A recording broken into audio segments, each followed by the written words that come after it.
like to compare a vintage Seiko dive watch to a reissue that came out a few years ago. In the category of vintage, we have a Seiko 6105.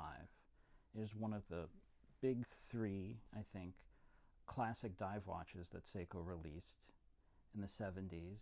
And I was very fortunate to get this before popularity of vintage Seikos really shot through the roof.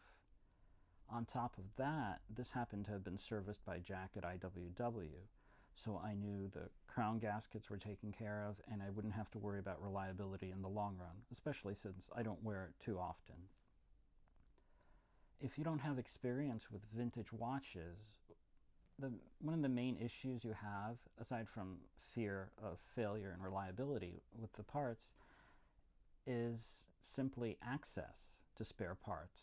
As the decades passed, the parts market started to dry up. Seiko doesn't have anything, so you're forced to deal with either eBay or collectors or repairmen who've been collecting them, the parts themselves.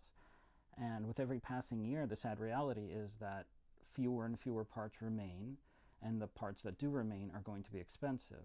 And there's also the issue of getting authentic parts, especially in vintage Seiko watches, because sometimes they're aftermarket parts that aren't the easiest to tell apart. So that's another thing to keep in mind. But that was why I felt so comfortable getting this particular 6105. Jack had serviced it, and I didn't have to worry about the major issues in that the dial was in good shape, which isn't always the case with dive watches from the 70s. The bezel was in good shape, and as I said before, the crown gasket had been taken care of, because crown gaskets are sealed in 6105 crowns and they were never designed to be taken apart. So in that respect, I'm pretty happy with how things worked out. Obviously, I'm not going to get the watch wet or anything, and I do have to be reasonably careful with it, but overall, I've been pretty pleased. And overall, the big picture here is this is an original watch from the 70s. It represents a time period that's very different from our modern times, and I really appreciate that, because a dive watch from that time period was viewed as something very different than what we have now, and that's in part what makes it so special. The second watch today is the modern version of Seiko's 62 MAS. Now, when I discovered the original 62 MAS and started looking into possibly buying one, the prices had really shot through the roof already, even more so than with the 6105. And it was pretty discouraging, especially since the 62 MASs are more likely than not to have dial damage, and obviously there are basically no spare parts, especially like dials, available anymore. So you have to be really, really selective for the condition, and if the condition is good, it tends to be extremely expensive. So at the end of the day, I came to the realization that it just wasn't in the cards. Down the road, Seiko started reissuing these classic dive watches, but the price was pretty high for that one too, so it just wasn't going to work out. But as it turns out, they happened to release a blue dial version, which is this one. In Japan, the model was SBDX039, and it didn't sell well. It got to the point where it was even moved out to Seiko Japan's watch outlet, where it was marked down. So I had an opportunity to get it for a pretty good price, and I'm really glad I did.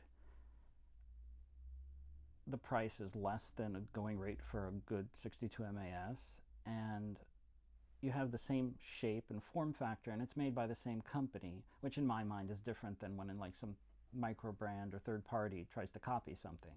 So it's the company's own DNA they reissued, which in my mind, I know it's trivial to some extent, but it seems a bit more pure. The 62 MAS original movement wasn't anything special, so the idea of it being upgraded to an 8L35 was something of a bonus in my mind. And it wears exactly the same as the old one, except you don't really have to worry about durability issues or parts issues. Now, true, with higher-end Seiko, modern Seikos, it's not so easy to get spare parts off the marketplace, like on eBay and places like that.